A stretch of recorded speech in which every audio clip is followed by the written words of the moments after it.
Apa agaknya signifikan nak merasai kemabruran haji tu, nak melihat kesan dalam jiwa kita ni? Kadang-kadang kita lihat, Ustaz, ada beza sebenarnya. Tengok ada hasilnya, inilah natijah orang yang mabrur haji, inilah natijah orang yang kadang-kadang kurang daripada itu. Mungkin Ustaz ada pandangan sedikit, silakan. Tapi kemanisan beribadat dengan penuh air mata mengalir siang malam, ini bayang-bayangan tuan-tuan. Waktu saya merasakan bahawa bagi mereka yang menikmati keindahan haji dengan penuh keinsafan, mereka akan kekal dalam kemabrurannya. Mereka bukan setakat menangis di padang Arafah pada hari berwukuf, mereka menangis di kampung halaman sendiri. Mereka bukan sekadar menangis ketika bermabit di Muzdalifahnya, mereka menangis ketika sejadah di rumah mereka sendiri. Mereka bukan menangis semata-mata berada di Masjid Al-Haramnya, mereka menangis di Masjid Al-Amaniyahnya, di Kepong sekalipun. Sebab apa? Sebab kekuatan tadi akan bertusuk. Sebab itulah orang yang dapat mengekalkan mabrur, yang pertama kata para ulama ialah al-mudawamatu 'alal khair. Dia sentiasa berada dalam kelebihan kebaikan. Saya setuju dengan para ustaz tadi soal al-istiqamah. Orang yang dapat berhaji tuan, orang istiqamah. Istiqamah dengan istighfarnya, istiqamah dengan taubatnya, istiqamah dengan pahalanya, istiqamah dengan masjidnya, istiqamah dengan berjemaahnya, istiqamah dengan derma-dermanya, istiqamah dengan amal kebaikan. Inilah orang yang dapat mabrur. Kalau dulu dia semasa di Mekah, jam maghribnya sekitar 6 lebih, Ustaz, lebih kurang. Jam 3 dah masuk untuk solat asar. Tak keluar-keluar semelekan isyak berkeluar. 5.5 jam dalam Masjid Al-Haram Asy-Syarif. Istiqamahnya. Maka tak kalah balik ke negara, kita boleh istiqamah sekurang-kurangnya maghrib bermula sampai isyak berakhir 1.5 jam, 2 jam contohnya. Orang dapat mabrur, dia akan istiqamah. Kalau di Mekah dia pernah istiqamah 5 jam dalam Masjid Al-Haram, dia akan istiqamah dalam Masjid Amaniyah Kepong ini 2.5 jam. Daripada maghrib sehingga selama ceramah selesai. Tak badan 2 jam 3 jam, sambung besok pagi jemaah di Masjid Kepong ini dalam keadaan berjemaah subuhnya mula jam 5 pagi, balik jam 7.30. Contohnya, inilah watak orang yang istiqamah. Tetapi masalah kita kadang-kadang, kita istiqamah di Mekah dengan penuh keinsafan, balik ke negara ghaibul ghuyub, muka dah tak nampak, wajah pun dah tak ceria. Ini menunjukkan istiqamah kita tidak ada. Betul-betullah makanya kata para ulama kita, orang-orang yang berada dalam menikmati al-mabrur, dia sentiasa dalam keadaan al-mudawamatul akhir, berterusan dalam kebaikan. Dalam bahasa mudahnya, macam Ustaz sebut tadi, al-istiqamah, bermaksud berterusan dalam menegakkan kebaikan dan mencari pahala si Allah Subhanahu wa taala. Ini di antara perkaranya. Yang seterusnya ialah orang yang merasai dan menikmati mabrur haji ini tuan-tuan, ialah orang yang mampu tarkul ma'asi wal munkarat. Manusia itu mampu meninggalkan dosa dan kemaksiatan. Dia berkuasa, berusaha dengan gigih meninggal kemaksiatan. Sebab semasa di Makkahul Mukarramah, dia tak buat maksiat pun. Yang dia raih pahala demi pahala. Yang dia raih nikmat rezeki pahala demi pahala. Maksiat tidak ada masa nak buat maksiat. Boleh jadi sampai tahap di Mekah ini macam sebut tadi, tak mengumpat, tak mengeji, la rafatha wala jidal, tak bertengkar dengan kawan sebilik. Contohnya lah, dijaga akhlak dia.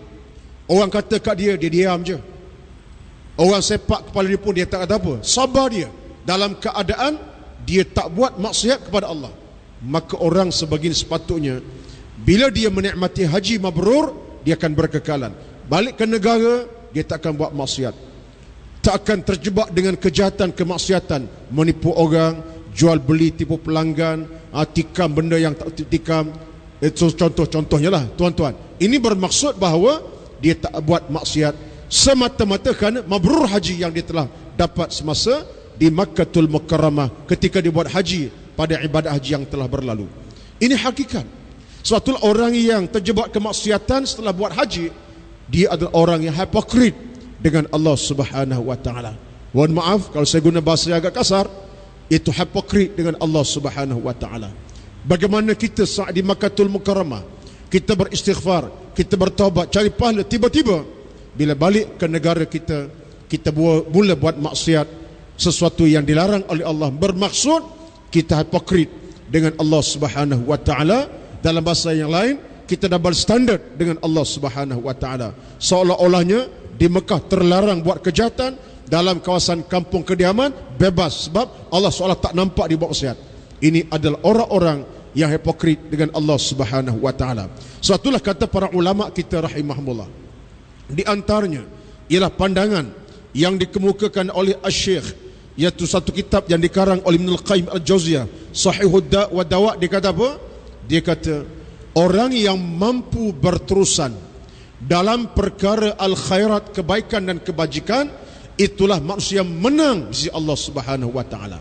Orang yang tidak mampu mempertahankan kebaikan, buat kejahatan, itu orang tewas di hadapan Allah Subhanahu wa taala. Sebab apa tuan-tuan?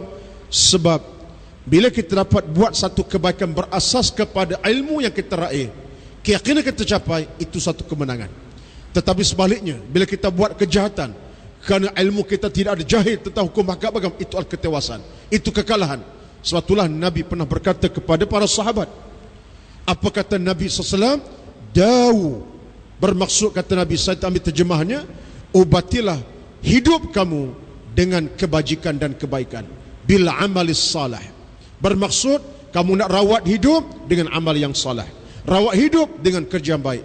Ini menunjukkan kepada kita bahawa orang yang mampu mempertahankan al-hajj al-mabrur ialah orang yang istiqamah melakukan kebaikan dan sanggup meninggalkan kejahatan, dosa dan maksiat kepada Allah Subhanahu wa taala. Termasuklah juga tuan-tuan, orang yang merasai dan menikmati haji yang mabrur berterusan itu adalah orang yang hidupnya dalam keadaan sentiasa beristighfar, bertaubat kepada Allah Subhanahu wa taala. Berkata Al-Imam An-Nawawi rahimahullah, orang-orang yang sentiasa beristighfar, yang sentiasa bertaubat, yang menangis kepada Allah Subhanahu wa taala adalah pemegang kunci pintu syurga Allah Subhanahu wa taala. Kenapa? Kerana syurga tak terima melainkan orang-orang yang diampunkan dosa. Syurga tak akan terima melainkan orang-orang yang terampun dosa. Tidakkah di Makkahul Mukarramah kita diampunkan dosa kesalahan? Pergi dengan hati yang jahat, balik hati yang bersih. Pergi hati yang kotor, balik dengan jiwa yang murni. Maknanya orang-orang yang bertaubat, kata Imam Nawawi, dia adalah pemegang kunci-kunci syurga Allah Subhanahu wa taala. Maka amat berjayalah bagi mereka yang hidup dalam haji mabrur, dia berterusan dengan istighfar, dengan taubat kepada Allah Subhanahu wa taala, bukan sekadar taubat biasa, taubat nasuha, demi semata-mata untuk meninggalkan kejahatan dan menegakkan kebaikan. Inilah hakikat kepada sebuah haji yang dicapai oleh mereka yang mabrur. Kalau tidak tuan-tuan, haji kita dalam bahasa orang moden sekarang ni, haji Marlboro. Maksudnya minta maaf, haji yang tidak ke mana-mana.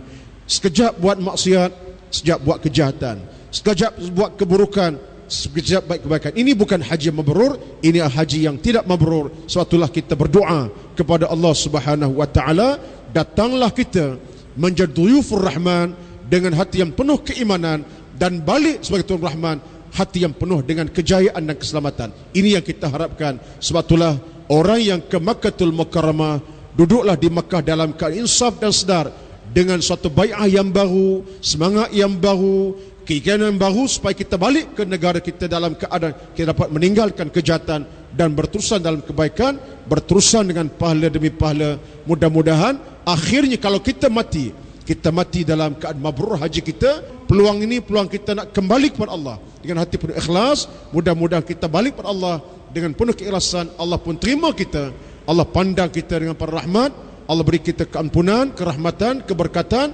Akhirnya hidup kita dalam keadaan diberkati oleh Allah Subhanahu wa taala. Bukan title haji yang paling utama, amalan paling utama. Tak apalah tuan-tuan, balik nanti orang kata Haji Syafiq pun tak apalah, Haji Sulam pun tak apa. Tapi Allah pandang kita dengan rahmatnya, dengan kasih sayangnya, dengan keampunan. Itu yang paling utama.